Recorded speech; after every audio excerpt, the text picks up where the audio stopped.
Hi friends, welcome back to 5 star rating kitchen. ఇవాళ వీడియోలో మనం 4 రకాల రాగి పిండితో తయారు చేసిన కొత్త రెసిపీస్ తయారు చేసుకుందాం. చాలా అంటే చాలా టేస్టీగా ఉంటుంది, చాలా డిఫరెంట్గా ఉంటాయి. ముందుగా అయిన తర్వాత 2 కప్పుల వరకు రాగి పిండి వేసుకోండి. ఈ రాగి పిండిని మనం 2-3 నిమిషాల పాటు వేయించుకోవాలి. రాగి పిండి పచ్చివాసన రాకుండా ఉండాలంటే ఇలాగా 2-3 నిమిషాల పాటు వేయించేసుకోండి. ఇది మరీ ఎక్కువసేపు వేయించకండి, 2-3 నిమిషాలు జస్ట్ మనకి వేడైతే సరిపోతుంది. ఇప్పుడు ఇలా వేగిన తర్వాత దీన్ని ఒక ప్లేట్లోకి తీసేసుకోండి. నెక్స్ట్ మనం అదే కళాయిలో 1 స్పూన్ వరకు నూనె వేసుకోవాలి. నూనె వేడైన తర్వాత 1 స్పూను జీలకర్ర, 1 స్పూను ఆవాలు వేసుకోండి. ఆవాలు జీలకర్ర కూడా 1 నిమిషం పాటు చిట్పట్టమనాలి. ఇలా 1 నిమిషం వేగిన తర్వాత ఒక చిన్న సైజు ఉల్లిపాయను తీసుకొని చిన్న ముక్కల కింద కట్ చేసుకొని వేసేసుకోండి. నెక్స్ట్ 2 పచ్చిమిరపకాయలని వీటిని కూడా చిన్న ముక్కల కింద కట్ చేసి వేసేసుకోండి. ఇప్పుడు వీటిని 1 నిమిషం పాటు వేయించుకోండి, మరీ ఎక్కువ వేయించిన అవసరం లేదు. నెక్స్ట్ 1 క్యారెట్ తీసుకోండి. క్యారెట్ని తురుముకొని వేసేసుకోవాలి. చిన్న ముక్కల కింద కట్ చేయకుండా తురుము వేసుకోండి. ముక్కల కింద కట్ చేసుకున్నట్లయితే మనకి మధ్య మధ్యలో ముక్కలు తగులుతూ ఉంటాయి కాబట్టి తురుము వేసుకోవాలి. ఇప్పుడు మొత్తం ఇలా వేగిన తర్వాత దీనిలో 1/2 స్పూన్ వరకు పసుపు వేసుకోండి. నెక్స్ట్ రుచికి తగినట్లుగా ఉప్పు వేసేసుకొని మొత్తం అంతా కూడా ఉప్పు కలిసేలాగా కలిపేసుకోవాలి. ఫైనల్గా వీటిలో మనం కొత్తిమీర వేసేసుకొని స్టవ్ ఆఫ్ చేసుకొని కొత్తిమీర వేసిన తర్వాత మళ్ళీ కలిపేసుకొని ఇప్పుడు దీన్ని పూర్తిగా చల్లారే వరకు పక్కన పెట్టేసుకోండి. ఆకుకూర ఇష్టం ఉన్న వాళ్ళైతే ఈ ప్లేస్లో కొంచెం ఆకుకూర వేసుకొని వేయించేసుకోవచ్చు. ఇప్పుడు దీన్ని పక్కన పెట్టుకొని వేరొక పొయ్యి మీద ఒక ప్యాన్ పెట్టుకోండి. ప్యాన్ హీట్ అయిన తర్వాత 1 కప్పు వరకు నీళ్లు వేసేసుకోండి. రుచికి తగినట్లుగా ఉప్పు వేసుకోండి. 1/2 స్పూన్ వరకు నెయ్యి వేసుకోండి. నెయ్యి లేదనుకోండి ఈ ప్లేస్లో 1 స్పూన్ వరకు నూనె అయినా వేసుకోవచ్చు. ఇప్పుడు ఈ నెయ్యి ఉప్పు 2 బాగా కరిగించేయండి. కరిగిన తర్వాత ఇప్పుడు ఈ నీళ్ళన్నీ కూడా బాగా మరగనివ్వండి. బాగా మరిగిన తర్వాత ఆల్రెడీ వేయించి ఉంచుకున్నాం కదా రాగిపిండి, ఆ రాగిపిండిని 1 కప్పు వరకు ముందు వేసేసుకోండి. ఇప్పుడు ఈ పిండి అంతా కూడా బాగా కలిసేలాగా కలిపేసుకోండి. మొత్తం అంతా ఒకేసారి వేసేసుకోకుండా ముందు 1 కప్పు వేసుకొని మిగిలిన పిండిని తర్వాత వేసేసుకొని దీన్ని కూడా మళ్ళీ కలిపేసుకోండి. పిండి అంతా వేసిన తర్వాత మనకి దగ్గరికి ముద్దలాగా అయిపోదు, కొంచెం పొడి పొడిగానే ఉంటుంది.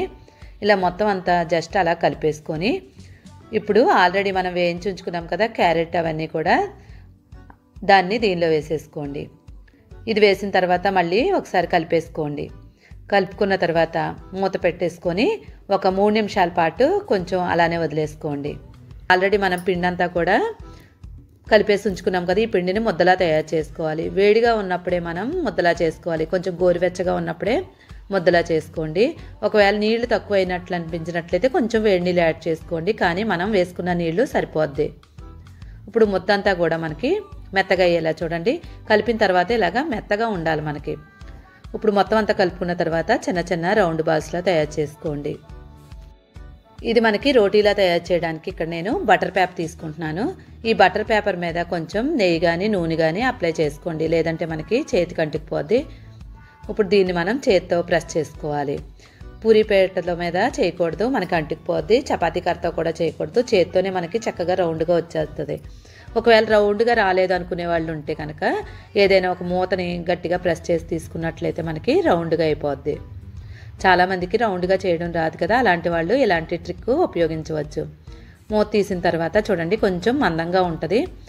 ఇలా మందంగా ఉన్నది కదా, మరీ మందంగా ఉండకూడదు, కొంచెం చేతితో మళ్ళీ ప్రెస్ చేయండి. మరీ లావుగా కాకుండా పలచగా కాకుండా ఇలా చేసుకొని పొయ్యి మీద ఒక ప్యాన్ పెట్టుకొని ప్యాన్ హీట్ అయిన తర్వాత దీన్ని దాని మీద వేసేసుకొని మీడియం ఫ్లేమ్ మీద పెట్టుకొని చక్కగా వేయించేసుకోవాలి. ఆల్రెడీ మనం వేడి నీళ్ళలో కలుపుకున్నాం కాబట్టి మనకి త్వరగానే మనకి కాలిపోద్ది. కావాలనుకుంటే నూనె వేసుకోవచ్చు, వద్దనుకునే వాళ్ళు నూనెని స్కిప్ చేసేసుకోవచ్చు. నూనె వేసుకోకపోయినా కూడా మనకి రోటీలు చాలా బాగుంటాయి. అటు ఇటు కూడా మనం 2 వైపులా కూడా ఈవెన్గా కలర్ మారే వరకు వేయించేసుకోండి. రాగిపిండితో తయారు చేసుకున్నాం కాబట్టి ఇక్కడ మనకి నల్లగానే వస్తాయి, టేస్ట్ కూడా చాలా బాగుంటుంది. ఇప్పుడు వీటిని ప్లేట్లోకి తీసుకోండి. 2 ఆయిల్తో వేసుకున్నవి, 2 నేను నూనె లేకుండా కాల్చేసుకున్నాను. వీటిని మనం ఉల్లిపాయతో కానీ లేదంటే ఏదైనా ఊరగాయ ఉంటే ఊరగాయతో అయినా తీసేసుకోవచ్చు. రాగిపిండి మరియు పల్లీలతో ఒకసారి ఇలా చేసి చూడండి. ముందుగా దీనికోసం పొయ్యి మీద ఒక ప్యాన్ పెట్టుకొని 1/2 కప్పు వరకు పల్లీలు వేసుకోండి. నెక్స్ట్ దీనిలో ఒక 10 వరకు బాదం పప్పు వేసుకొని ఈ పల్లీలు బాదం పప్పు 2 కూడా వేయించుకోండి. పల్లీలు బాదం కూడా కొంచెం వేగిన తర్వాత దీనిలో ఒక 15 వరకు జీడిపప్పు వేసుకోవాలి. ఇక్కడ బాదం జీడిపప్పు అనేది పూర్తిగా ఆప్షనల్, ఉంటే వేసుకోండి, లేదంటే స్కిప్ చేసుకోవచ్చు. ఇప్పుడు ఇవన్నీ కూడా బాగా వేయించేసుకోండి. పల్లీలు వేగలేదో ఒకసారి చెక్ చేసుకోండి. పల్లీలు వేగినట్లయితే ఇప్పుడు వీటన్నింటిని ఒకసారి కలిపేసుకొని ఒక ప్లేట్లోకి తీసేసుకోండి. మొత్తం ప్లేట్లో వేసుకున్న తర్వాత వీటిని పక్కన పెట్టుకొని వీటిని పూర్తిగా చల్లారనివ్వండి. అదే ప్యాన్లో 1 స్పూన్ వరకు నెయ్యి వేసుకోండి. నెయ్యి బాగా వేడైన తర్వాత 1 కప్పు వరకు రాగిపిండి తీసుకోవాలి. ఇక్కడ మనం 1 కప్పు రాగిపిండికి 1/2 కప్పు వరకు పల్లీలు తీసుకున్నాము. ఇప్పుడు ఈ రాగిపిండి మనం ఈ నెయ్యిలో బాగా వేయించుకోవాలి. ఇక్కడ రాగిపిండి పచ్చివాసన పోయే వరకు వేయించేసుకోవాలి. కనీసం 2-3 నిమిషాల పాటు కంపల్సరీ వేయించుకోండి. అప్పుడే మనకి పచ్చివాసన పోద్ది. ఇది మొత్తం అంతా కూడా బాగా వేగిపోయిన తర్వాత దీన్ని కూడా ఒక ప్లేట్లోకి తీసేసుకోండి. స్టవ్ ఆఫ్ చేసుకొని మిక్సీ గిన్నె తీసుకోండి. మిక్సీ ఆల్రెడీ వేయించి ఉంచుకున్న జీడిపప్పు బాదం పల్లీల్ని ఈ మిక్సీ గిన్నెలో వేసేసుకోవాలి. కిస్మిస్ కొని వేసుకోండి. నెక్స్ట్ 2 యాలక్కాయలు తీసి వేసుకోండి. వీటిని అన్నింటినీ కూడా బరకగా మిక్సీ చేసుకోవాలి. మెత్తని పౌడర్లా కాకుండా ముక్కలు ముక్కల కింద ఉండేలాగా మనం మిక్సీ చేసుకోవాలి. వీటిని పక్కన పెట్టుకొని పొయ్యి మీద కళాయి పెట్టుకొని 1/2 కప్పు వరకు బెల్లం తీసుకోండి. ఈ బెల్లంలో 1/2 కప్పు వరకు నీళ్లు వేసుకోండి. ఇప్పుడు ఈ బెల్లం అంతా కూడా బాగా కరగనివ్వాలి. ఎముకలు పుష్టిగా అవ్వాలన్నా లేదంటే రక్తం పెరగాలన్నా ఇలాగా రాగిపిండి మరియు మనం పల్లీలు బెల్లం ఇలా చేసినట్లయితే కనుక బాగా సమృద్ధిగా పెరుగుతుంది. నెక్స్ట్ ఈ బెల్లం అంతా కూడా బాగా కరిగిపోవాలి. అలానే పాకం వచ్చే పని ఏమి ఉండదు. జస్ట్ మనకి బెల్లం కరిగిపోతే సరిపోతుంది. ఇలా మొత్తం అంతా బెల్లం కరిగి నీళ్లు మరిగేటప్పుడు 2 స్పూన్ల వరకు నెయ్యి వేసుకోండి. ఇక్కడ నేను ఆవు నెయ్యి తీసుకుంటున్నాను. మీ దగ్గర గేదె నెయ్యి ఉంటే గేదె నెయ్యి తీసుకోవచ్చు. ఆవు నెయ్యి ఆరోగ్యానికి మంచిది కాబట్టి ఆవు నెయ్యి వేసుకున్నాను. నెక్స్ట్ దీనిలో ఒక పించ్ వరకు అంటే ఒక చిటికెడంతా ఉప్పు వేసుకొని ఒకసారి బాగా కలిపేసుకోండి. ఇలా కలుపుకున్న దానిలో ఆల్రెడీ మనం పొడిలా చేసుకున్నాం కదా పల్లీల పొడి, ఆ పొడిని వేసేసుకోండి. నెక్స్ట్ దీనిలోనే మనం రాగిపిండి కూడా వేయించుకున్నాం కదా, అది కూడా వేసేయండి. మొత్తం అన్నీ కూడా బాగా కలిసేలాగా కలిపేసుకోండి. ఇక్కడ మనం కలుపుకున్నప్పుడు మరీ మెత్తగా దగ్గరికి అయిపోదు, పొడి పొడిగానే ఉంటుంది. ఇలా మొత్తం అంతా బాగా కలుపుకున్న తర్వాత దీనిలో మళ్ళీ 1 స్పూన్ వరకు నెయ్యి వేసుకొని మళ్ళీ ఒకసారి బాగా కలిపేసుకోండి. అయితే కలిపేటప్పుడు మంటను మాత్రం లో ఫ్లేమ్ మీద పెట్టుకొని కలుపుకోవాలి. నెయ్యి వేసిన తర్వాత కలుపుకున్న తర్వాత ఇప్పుడు స్టవ్ ఆఫ్ చేసేసుకోండి. స్టవ్ ఆఫ్ చేసుకున్న తర్వాత మళ్ళీ మనం దగ్గరికి ముద్దలా చేసుకోవాలి. ఇక్కడ మనకి వాటర్ లాగా ఉంటుంది కాబట్టి దగ్గరికి అనేసుకున్నట్లయితే కొంచెం ముద్దలాగా అవుతుంది. అలానే మరీ మెత్తని ముద్దలాగా అయిపోదు.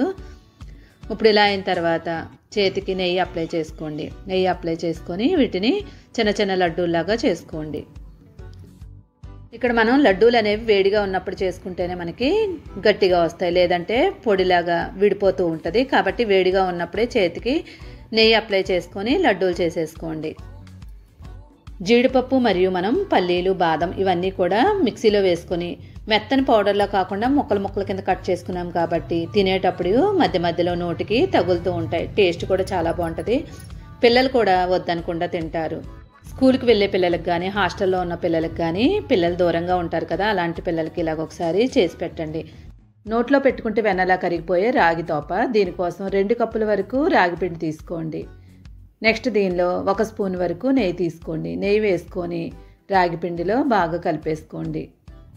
రాగి పిండిలో మొత్తం అంతా బాగా పట్టేలాగా బాగా కలిపేసుకోండి. ఇలా కలుపుకున్న తర్వాత పొయ్యి మీద ఒక కడాయి పెట్టుకోండి.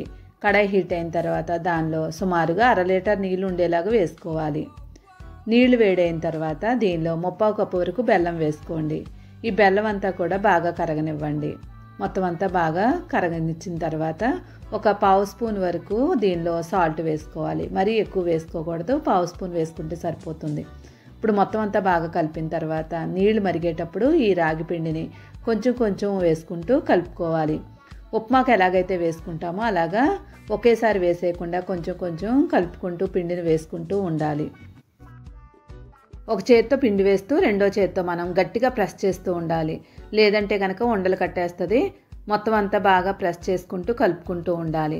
మొత్తం పిండి వేసిన తర్వాత ఎక్కడ పిండి అనేది లేకుండా కలిపేసుకోవాలి. నెక్స్ట్ దీనిలో 1 స్పూన్ వరకు నెయ్యి వేసుకోండి. నెయ్యి వేసిన తర్వాత మళ్ళీ ఒకసారి బాగా కలిపేసుకొని మంటను లో ఫ్లేమ్ మీద పెట్టుకొని 2-3 నిమిషాల పాటు ఉడికించుకోండి. 2-3 నిమిషాలు ఉడికిన తర్వాత స్టవ్ ఆఫ్ చేసుకొని ఏదైనా ప్లేట్లో కానీ ఆకులో కానీ తీసుకొని ఈ తోపను మనం దాంట్లో వేసుకోవాలి. అయితే మనం ప్లేటులో కానీ లేదంటే ఆకుకు కానీ తీసుకునేటప్పుడు నెయ్యి అప్లై చేయాలి, లేదంటే కనుక చేతికి అంటుకుపోద్ది. చేతికి అంటుకుపోకుండా ఉండాలంటే కంపల్సరీ నూనె కానీ నెయ్యి వేసుకోవాలి. నూనె అంటే నువ్వుల నూనె వేసుకోవాలి. నువ్వుల నూనె వేయడం వల్ల టేస్ట్ బాగుంటుంది, ఇంకా నడుంలో కూడా బలం పెరుగుతుంది. ఇక్కడ నేను నెయ్యి తీసుకున్నాను. చూసారు కదా, చాలా సింపుల్గా మనం రాగి తోప తయారు చేసుకున్నాం. చాలా అంటే చాలా టేస్టీగా ఉంటుంది. హెల్తీగా ఇలా తయారు చేసుకోవచ్చు. 5 స్టార్ రేటింగ్ కిచెన్ని ఆదరిస్తున్న అందరికీ నా ధన్యవాదములు. ముందుగా దీనికోసం ఒక ప్లేట్ తీసుకొని దానిలో 1 కప్పు వరకు రాగిపిండి తీసుకోవాలి. 1 కప్పు రాగిపిండికి 2 క్యారెట్ తీసుకోండి. పైన తొక్కంతా తీసేసి ఇప్పుడు వెనక వైపు ఉన్న ముక్కని కట్ చేసేసుకొని తురిమేసుకోండి.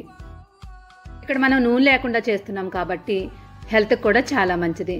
క్యారెట్ మొత్తం తురిమేసుకున్న తర్వాత ఇప్పుడు కొంచెం ఉప్పు వేసుకోండి. మరీ ఎక్కువ ఉప్పు వేసుకోకూడదు, కొంచెం లైట్గా వేసుకోండి, 2 పించుల వరకు. ఇప్పుడు ఈ ఉప్పు క్యారెట్ కూడా పిండిలో బాగా కలిపేసుకోండి. క్యారెట్ మొత్తానికి కూడా పిండి అంతా బాగా పట్టాలి. ఇప్పుడు దీన్ని పక్కన పెట్టేసుకోండి. నెక్స్ట్ పొయ్యి మీద ఒక ప్యాన్ పెట్టుకోండి. ప్యాన్ హీట్ అయిన తర్వాత 1 స్పూన్ వరకు నెయ్యి వేసుకోండి. ఇక్కడ నేను ఆవు నెయ్యి తీసుకున్నాను, హెల్త్కి మంచిది కాబట్టి. నెయ్యి మనకి కరిగిపోయిన తర్వాత జీడిపప్పును తీసుకుని చిన్న చిన్న ముక్కల కింద కట్ చేసి వేసుకోండి. ఇప్పుడు ఈ జీడిపప్పు అంతా కూడా బాగా వేగనివ్వండి. బాగా వేగిన తర్వాత స్టవ్ ఆఫ్ చేసేసుకోండి. ఇప్పుడు ఈ జీడిపప్పుని ఆల్రెడీ మనం కలిపి ఉంచుకున్న పిండి ఉంది కదా, ఆ పిండిలో వేసుకోవాలి. ఇక్కడ నెయ్యి జీడిపప్పు అనేది పూర్తిగా ఆప్షనల్. మనకు కావాలంటే తీసుకోవచ్చు, లేదంటే స్కిప్ చేసేసుకోవచ్చు. జీడిపప్పు నెయ్యి లేకపోయినా కూడా తయారు చేసుకోవచ్చు. ఇప్పుడు మొత్తం అంతా కూడా బాగా కలిపేసుకోండి. ఇలా కలుపుకున్న తర్వాత దీనిలో కొంచెం వాటర్ యాడ్ చేసుకోండి. మరీ ఎక్కువ వేసుకోకూడదు, కొంచెం చిలకరించినట్టు వేసుకోవాలి. నీళ్ళు వేసిన తర్వాత పిండి మనకి బాగా కలిపేసుకొని చేత్తో పట్టుకొని చూస్తే ముద్దలాగా అవ్వాలి. చేత్తో విడితే మళ్ళీ పొడి పొడిగా అయిపోవాలి. అలా అయ్యేలాగా కలిపేసుకోండి. ఇప్పుడు దీన్ని పక్కన పెట్టేసుకోండి. నెక్స్ట్ ఒక ప్లేట్ తీసుకొని దానిలో కొబ్బరి కూర తీసుకోండి.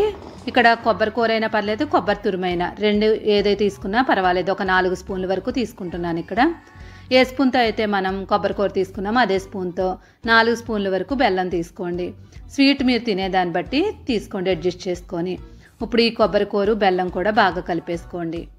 ఇది మొత్తం అంతా బాగా కలుపుకున్న తర్వాత దీన్ని పక్కన పెట్టేసుకోండి. చాలా రెసిపీలు చూసుంటారు కానీ ఇలాగ టేస్టీ అయింది చూసుండరు, తప్పకుండా ట్రై చేయండి. ఇప్పుడు మొత్తం కలుపుకున్న తర్వాత అరిటాకు తీసుకోండి. అరిటాకు తీసుకొని ఒకవైపు మడత పెట్టేసుకోండి. ఇలాగా కోన్లా మడత పెట్టుకొని చివర్లో టూత్పిక్ కానీ లేదంటే చీపురు పుల్ల కానీ పెట్టేసుకోండి. ఇప్పుడు రెండో వైపు తిప్పుకొని అటువైపు కూడా మనం ఒకవైపుకి సైడ్కి అనేసుకొని రెండో వైపు కూడా ఇలాగ అనుకొని ఈ చివరను కూడా మనం టూత్పిక్ పెట్టుకోవాలి. మధ్యలో మనకి చూడండి ఇలాగ గ్యాప్లా కనిపించాలి, పౌచ్లాగా ఉండాలి. ఇలాగే రెండోది కూడా చేసుకుందాం. చేసేటప్పుడు ఆకును మరీ దగ్గరికి మడత పెట్టేయకండి, చిరిగిపోద్ది. అరిటాకు చాలా స్మూత్గా ఉంటుంది కాబట్టి చిరిగిపోతూ ఉంటుంది, చూసుకుంటూ ఉండండి. చివరిన ఇలా టూత్పిక్ పెట్టుకున్న తర్వాత ఇప్పుడు ఈ పౌచ్లో ఆల్రెడీ మనం కలిపి ఉంచుకున్న కొబ్బరి బెల్లాన్ని అడుగు భాగాన్ని వేసేసుకోండి. అడుగు భాగాన్ని 2 స్పూన్ల వరకు వేసుకొని ఒక 3 గరిటెల వరకు ఈ రాగి పిండిని వేసుకోండి. అయితే పిండి వేసేటప్పుడు గట్టిగా అంచుకొని తీసుకోవాలి. గడితో గట్టిగా ప్రెస్ చేయండి. ఇలా ప్రెస్ చేసుకున్న తర్వాత మళ్ళీ దీనిపైన ఒక 2 స్పూన్ల వరకు మళ్ళీ కొబ్బరి తురుము వేసేసుకోండి. ఇలాగే మొత్తం అన్నింటినీ రెడీ చేసేసుకోవాలి. అయితే చాలామందికి అరిటాకు లేదు అనుకునే వాళ్ళు ఉంటే ఎలా చేసుకోవాలనేది చూద్దాం. ఇంట్లో ఏదైనా ఒక గిన్నె ఉంటుంది కదా, ఆ గిన్నెని తీసుకోండి. దానికి నెయ్యిని కానీ లేదంటే నూనె కానీ ఏదైనా పర్లేదు అప్లై చేసుకొని అడుగు బాగాన కొబ్బరి తురుము వేసుకోండి. పైన ఈ రాగి పిండి మిశ్రమాన్ని వేసుకొని గట్టిగా ప్రెస్ చేసేసుకొని మళ్ళీ పైన కొబ్బరి తురుము వేసేసుకోండి. ఇలాగే మొత్తం అన్నీ రెడీ చేసేసుకోవచ్చు. చాలా సింపుల్గా చేసుకోవచ్చు, టేస్టీగా కూడా ఉంటుంది. ఇప్పుడు ఇలా మొత్తం అన్నీ రెడీ చేసుకున్న తర్వాత పొయ్యి మీద ఒక ఇడ్లీ పాత్ర పెట్టుకోండి. ఒక 1/2 లీటర్ వరకు నీళ్లు వేసుకోండి. నీళ్ళు కొంచెం వేడైన తర్వాత ఇడ్లీ పాత్ర రేక్ కానీ లేదంటే ఆవిరి కుడుము పెట్టేదైనా పర్లేదు, ఏది ఉంటే అది తీసుకోవచ్చు. దానిపైన ఈ పౌచులు పెట్టేసుకోండి. ఇవి పెట్టిన తర్వాత ఇప్పుడు మూత పెట్టి మీడియం ఫ్లేమ్ మీద పెట్టుకొని ఒక 5 నిమిషాల పాటు ఉడికించుకోండి. ఇది ఉడికేటప్పుడు మీడియం ఫ్లేమ్ మీదే పెట్టండి, చక్కగా ఉడికిపోద్ది. 5 నిమిషాల తర్వాత ఒకసారి మూత తీసి చూడండి. మూత తీసిన తర్వాత చేతితో పట్టుకొని చూస్తే అసలు చేతికి అంటుకోకూడదు, విడిపోయినట్టు కూడా ఉండాలి. చూడండి, ఇప్పుడు స్టవ్ ఆఫ్ చేసేసుకొని ఒక 2 నిమిషాల పాటు అలానే వదిలేయండి. 2 నిమిషాల తర్వాత మూత తీసి మొత్తం అన్నింటినీ కూడా ఒక ప్లేట్లోకి తీసేసుకోండి. అయితే వీటిని తినడం కూడా ఒక డిఫరెంట్ టేస్ట్తో తినాలి, అలానే తినేయకూడదు. కాబట్టి ఇది ఎలా టేస్ట్ చేయాలనేది చూద్దాం. చాలామంది పిల్లలకి నడుము నొప్పి అంటూ ఉంటారు కదా, వయసు వచ్చిన పిల్లలకి. అలాంటి పిల్లలకి బాలింతలకు కానీ ఇలా చేసినట్లయితే నడుము నొప్పి పోతుంది. ఇప్పుడు మొత్తం అన్నీ ప్లేట్లోకి తీసేసుకున్న తర్వాత దీన్ని ఆకు నుంచి విడదీసి ఎలా తీసుకోవాలనేది చూద్దాం. చూడండి, మనం పౌచ్ ఓపెన్ చేసుకున్న తర్వాత మనకి ఒక ముద్దలాగా ఉంటుంది, విడివిడిగా అయితే ఉండదు. చూడండి, ఉడికి చక్కగా ఇడ్లీలాగా ఉంది. ఇలాగే మొత్తం అన్నింటినీ తీసేసుకోండి. అయితే గిన్నెలో తయారు చేసుకున్నాం కదా, గిన్నె కంటుకుపోద్దేమో అనుకుంటాము, కానీ ఆల్రెడీ మనం నెయ్యి వేసుకున్నాం కాబట్టి చక్కగా గిన్నె షేప్లోనే వచ్చేస్తుంది. కాబట్టి గిన్నెలో అయినా చేసుకోవచ్చు. చూడండి, గిన్నెకి అసలు అంటుకోలేదు. అయితే పిల్లలకు పెట్టేటప్పుడు మనం అరటిపండుని కట్ చేసి పెట్టండి. ఇలాగ అరటిపండుని కట్ చేసి పెట్టడం వల్ల అసలు వద్దనకుండా తింటారు.